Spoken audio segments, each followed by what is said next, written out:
Hello everyone, सो premix में आपका स्वागत है। आज हम 5 क्वेश्चंस करेंगे इंडस वैली सिविलाइजेशन से रिलेटेड, ठीक है ना।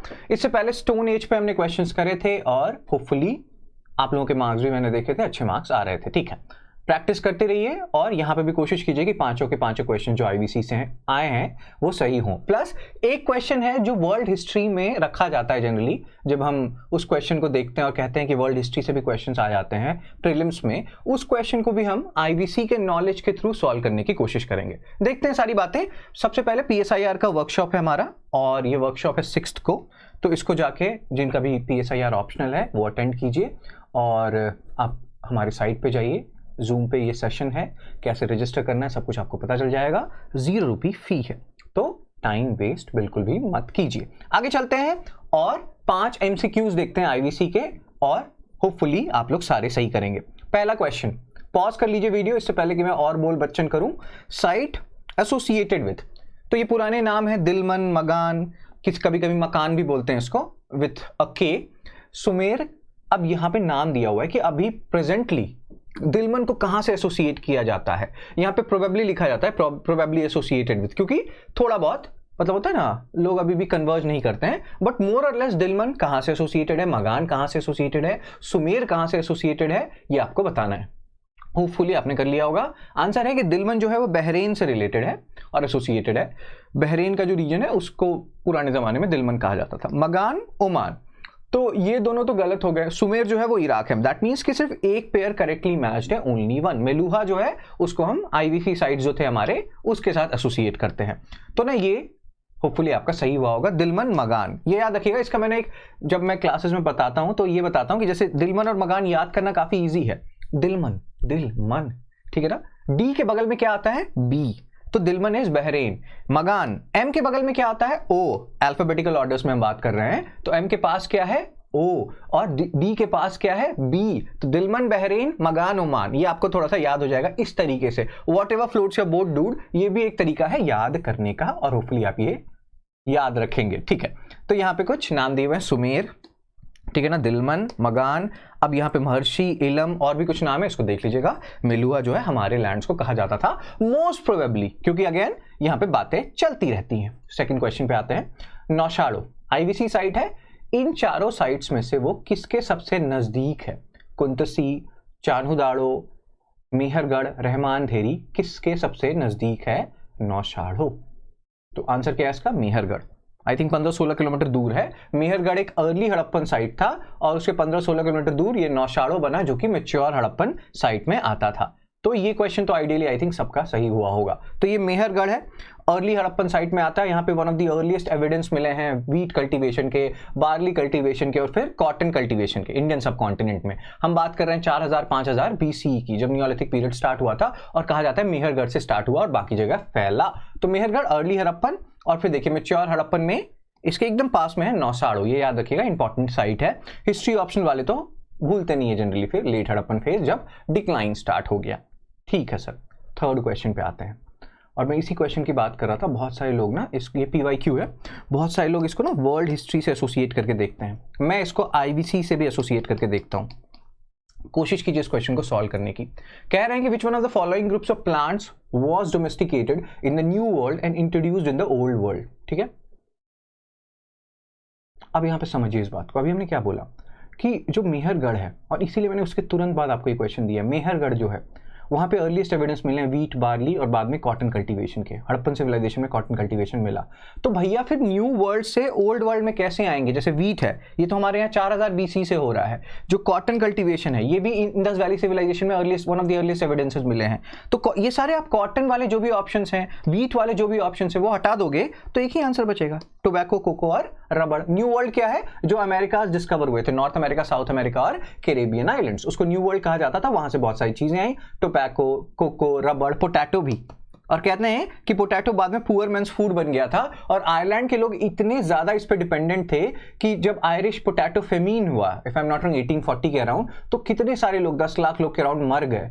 तो ये सिचुएशन था, और ये पोटैटो भी न्यू वर्ल्ड से आया था, न्यू वर्ल्ड, और वहां पे फिर हमारे लोग भी गए कैरेबियन आइलैंड्स में इंडेंजर्ड लेबर बनके, और फिर मिक्सिंग भी हमारे कल्चर की और उनके कल्चर की, और एक चीज बनी जिसको बोलते हैं चटनी म्यूजिक। ये सारा कुछ आपके एनसीईआरटी में है, क्लास 10th एनसीईआरटी की मैं बात कर रहा हूँ। चटनी म्यूजिक, चटनी म्यूजिक क्या है? भोजपुरी सॉन्ग, और वहां का जो भी कैलिप्सो, जो भी सॉन्ग है, कैरेबियन कैलिप्सो और इंडिया का भोजपुरी सॉन्ग मिलके क्या बना? चटनी म्यूजिक। ये भी एक ग्लोबलाइजेशन का एग्जांपल हो गया। ग्लोबलाइजेशन में ना 3 एस्पेक्ट हैं, 3 मेजर एस्पेक्ट है, homogenization, hybridization, revival of culture. और यहाँ पे ना ये होमोजिनाइज मतलब हाइब्रिडाइजेशन का कॉन्सेप्ट आ रहा है कि भोजपुरी और कैलिप्सो मिलके बन रहा है चटनी म्यूजिक। तो लगावे लू जब लिपस्टिक के साथ कैलिप्सो में जो भी गाना है और वो मिला, क्या बना? चटनी म्यूजिक। तो do read about that NCERT, class 10th की एनसीईआरटी, और हमारा कोर्स भी चल रहा है एनसीईआरटी का चैप्टर बाय चैप्टर, उसमें भी आपको ये मिल जाएगा। अगर करना चाहें आप कोर्स ले लें, अदरवाइज चैप्टर पढ़ लें, ठीक है ना।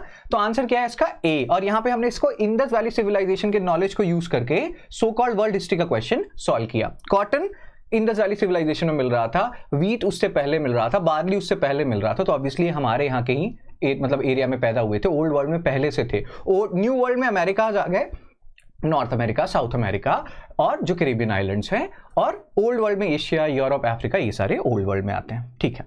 नेक्स्ट क्वेश्चन पे आते हैं, टाइम वेस्ट नहीं करते हैं, 1-1 मिनट कीमती है। प्लेसेस है, उनका सिग्निफिकेंस है, और ये प्लेसेस आपको याद रहनी चाहिए, करंट अफेयर्स में भी न्यूज में रहते हैं। लोथल, चानुदाड़ो, धौलावीरा, रोपड़, उसका सिग्निफिकेंस क्या है, ठीक है ना। होपफुली आपने कर लिया होगा। अब देखिए ना, यहाँ पे ना रोपड़ जो है, अगर आपको इतना सा पता है कि रोपड़ सतलज रिवर पे लोकेटेड है, D2, तो भी आपका ये क्वेश्चन सॉल्व हो जाएगा। लोथल जो है, जो कि डॉकयार्ड है, जहां की नेशनल मैरीटाइम हेरिटेज कॉम्प्लेक्स बन रहा है, जिसके कारण वो करंट अफेयर्स में न्यूज में रहता है, वहां पे भी फायर ऑल्टर्स मिले हैं, ठीक है। फायर ऑल्टर्स वहां पे भी मिले हैं, जैसे कालीबंगन बहुत फेमस है, तो लोथल भी बहुत फेमस है। चानुदाड़ो ये पाकिस्तान में है, सिंध में है, और वहां पे कोई सीटाडल नहीं है, अपर टाउन का कोई कॉन्सेप्ट नहीं है। और धौलावीरा में 3 पार्ट्स में डिवाइड किया गया है। अब देखिए, इसमें होता है ना कि सर ऐसा कैसे, लोथल में कहां से आपको फायर ऑल्टर मिल गया, ये तो बहुत गलत बातें हैं सर, इसकी हम कड़ी निंदा करते हैं। मैं आपको दिखाता हूं सर, जैसे कि हम पिछली बार भी एनसीईआरटी देखते थे ना, ये मेहरगढ़ देखिए, क्लास 6 का चैप्टर 2 है, वहां पे बहुत सारी बातें हैं मेहरगढ़ से रिलेटेड, मल्टीपल ब्यूरियल्स आपको देखने को मिलता है, ठीक है। इतनी ही बातें नहीं है, और बातें करते हैं थोड़ा सा। देखिए, जैसे कालीबंगन और लोथल है, अभी हमने क्या डिस्कशन किया, वहां पे फायर ऑल्टर्स हैं, ठीक है ना। कालीबंगन और लोथल, वहां फायर ऑल्टर्स हैं, कालीबंगन में तो है ही और लोथल में भी हैं, तो ये आपको याद रखना। और ये आपके क्लास 6 की चैप्टर 3 है ब्रो। कौन सा चैप्टर है ब्रो? 3 है चैप्टर ब्रो। तो एक मेरे दोस्त हुआ करते थे, सीनियर थे, वो इतना ब्रो ब्रो बोलते थे कि आजकल मैं ही ब्रो बोलने लगा हूं। धौलावीरा, ये भी एक पार्ट था हमारा। धौलावीरा को 3 पार्ट्स में डिवाइड किया गया है, वहां पे एक मिडिल टाउन का भी कॉन्सेप्ट है, और Dholavira UNESCO world heritage site में है, तो इसलिए भी आपको ये याद रहना चाहिए। आप देख रहे हैं ना, क्लास 6 की एनसीईआरटी चैप्टर 2, चैप्टर 3 से ऐसे ऐसे क्वेश्चन बन सकते हैं, और फिर आपको दुख होगा कि अरे ब्रो हमने क्यों नहीं पढ़ा ब्रो, तो पढ़ लीजिए अभी इसको, ठीक है। तो एनसीईआरटीज इग्नोर मत कीजिए। हम ये मैंने बोला कोर्स कर रहे हैं, उसको अगर आपको लेना है ले लीजिए, नहीं तो खुद से पढ़िए, बट पढ़िए जरूर। तो आंसर क्या है? डी। अभी हमने बातें की और हम सारे साइट्स देख रहे थे। लोथल जो है वो न्यूज में रहता है, नेशनल मैरीटाइम हेरिटेज कॉम्प्लेक्स वहां बन रहा है, तो इसलिए भी आपको ध्यान रखना है। फिर अभी हमने बात की चानुदाड़ो की, यहाँ पे कोई सीटाडेल नहीं है, अपर टाउन यहाँ नहीं मिला है, ठीक है ना। तो ये सारे जो प्लेसेस हैं, रोपड़ की अभी हमने बात की, आप देखिए सतलज रिवर पे लोकेटेड है। लोथल, चानुदाड़ो, रोपड़, और कौन सा एक साइट था जी जो हमने भी बात की है? धौलावीरा की हमने बात की है, यूनेस्को का वर्ल्ड हेरिटेज साइट है, तो इन सब प्लेसेस को नहीं भूलना है। धौलावीरा 3 मिडिल टाउन भी है, एक बेली करके भी जगह है, जहां पे शायद कहते थे कि बड़े लोग जो हैं वो यहाँ पे रहते होंगे या बातें करते होंगे। National maritime heritage complex Lothal में बन रहा है, न्यूज में है, करंट अफेयर्स में न्यूज में है, तो इसको बिल्कुल मत भूलिएगा। देखिए मेरे सिर के पीछे लिखा है। चानुदाड़ो सिटी का कोई सीटाडल नहीं है, सिंध में है, इंडिया में नहीं है, बहुत लोग कंफ्यूज हो जाते हैं। एक डॉग जो है कैट को चेस कर रहा है, डॉग किसको चेस करेगा? कैट के अलावा हमें भी चेस कर सकता है, बट द थिंग इज कि ये उतना इंपॉर्टेंट पॉइंट नहीं है, but yes city has no citadel, ये याद रखिएगा, ठीक है। और ये ना कुछ प्लेसेस हैं, जैसे लोथल है, ये ना साबरमती रिवर है, उसका एक ट्रिब्यूटरी है भोगवा, वहां पे लोकेटेड है। क्योंकि लोथल में नेशनल मैरीटाइम हेरिटेज कॉम्प्लेक्स बन रहा है, तो इसीलिए ना लोथल से रिलेटेड मैक्सिमम चीजें आपके लिए इंपॉर्टेंट हो जाती हैं। ये सारे साइट्स भी देख लीजिएगा, क्वेश्चंस बनते हैं साइट के ऊपर, आपको पता है। लास्ट क्वेश्चन पे आते हैं और सॉल्व कीजिए इसको। एनिमिज्म, कैथिनोथिज्म, क्या है आंसर? पॉज मार दीजिएगा मेरे को। तो एनिमिज्म क्या है? ये है worship of trees and stones. Kathenotheism क्या है? कि हम मल्टीपल गॉड्स में बिलीव करते हैं लेकिन अलग अलग ओकेजन पे अलग गॉड सुप्रीम होंगे। जैसे नहीं होता है दिवाली में जो है एक गॉड सुप्रीम होंगी, दुर्गा पूजा में काली जो माता है वो सुप्रीम होंगी, लक्ष्मी माता दिवाली में मतलब सुप्रीम होंगी। तो अलग अलग टाइम पे अलग अलग गॉड सुप्रीम हो रहे हैं, ये कैथीनोथिज्म है, एक फॉर्म ऑफ पॉलीथिज्म है। हम मल्टीपल गॉड्स को डिनाई नहीं कर रहे हैं, स्पेसिफिक ओकेजन पे स्पेसिफिक गॉड जो है सुप्रीम हो जाएंगे। तो दोनों स्टेटमेंट को मैंने उल्टा कर दिया, दोनों स्टेटमेंट रॉन्ग हो गया। हड़प्पन जो है ये बिलीव करते थे एनिमिज्म में, वो ट्रीज एंड स्टोन्स की वर्शिपिंग में बिलीव करते थे। तो यहाँ पे कोई भी स्टेटमेंट सही नहीं है, आंसर हो जाएगा नन, इसको ध्यान रखिएगा। और ये आपको हड़प्पन सिविलाइजेशन से मिले हैं। दे डिड बिलीव इन, और दे डू, या डिड ही होगा, पास्ट टेंस है वो। So they did believe in animism, worship of trees and stone. तो ये चीज थोड़ा सा ध्यान रखना है। कैथीनोथिज्म, मल्टीपल गॉड्स, ठीक है। तो अभी हमने ये सारी बातें कर ली, होपफुली ये हेल्प करेगा आपको। एनसीईआरटी का बैच चल रहा है हमारा और सब्जेक्ट वाइज हम उसको कर रहे हैं कवर, और मतलब होता है ना चैप्टर वाइज मैंने कवर कर रहा हूँ राधा। और अभी तक मैंने 6, 7, 8, 9, 10th कर लिया है, 11th करना है, 12th करना है, बाकी फैकल्टीज भी करते जा रहे हैं। एक बहुत प्यारा सा रिपोजिटरी क्रिएट हुआ है, वो बहुत हेल्प करेगा आपको। तो अगर आप लेना चाहें ये कोर्स तो बिल्कुल लीजिए, ठीक है। सो दैट्स इट, और टाइम वेस्ट नहीं करेंगे। Take care, be blessed, see you soon.